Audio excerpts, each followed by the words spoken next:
Yan ang gagawin na pattern kay Sara Duterte sa 2028. Kahit maipanalo pa natin siya bilang presidente ng Pilipinas.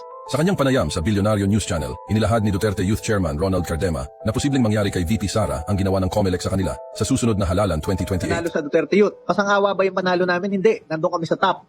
Panalong-panalo kami at ayaw kami paupuin. Itong si, hindi ako pamilyar Joey Uy, no? Joey Uy ng Manila. Nanalo rin siya as congressman, naproklama naman siya, pero nire-revoke dahil may kaso yata siya. Kami rin, ganun rin, may kaso daw kami noong 2019. Ang masabi ko, if we allow COMELEC to do this now, ano mangyayari pag nanalo bilang presidente ng Pilipinas si Sara Duterte sa 2028, tapos sasabihin lang na ire-revoke yung kanyang panalo dahil merong kaso siya ngayon, 2025 sa DOJ, sa NBI, sa kanyang pagwawala dun sa Kongreso nung galit na galit siya and everything, di ba? Kinakasuhan siya ng act of sedition and kung ano-ano pa. So kapag inalaw natin na ganito yung ginagawa sa mga ibinoboto ng taong bayan, ganyan ang gagawin na pattern kay Sara Duterte sa 2028. Kahit maipanalo pa natin siya bilang presidente ng Pilipinas, hahanapan ni COMELEC ng kaso yan ngayon mula sa 2025 para lang i-discredit at i-disqualify si ma'am.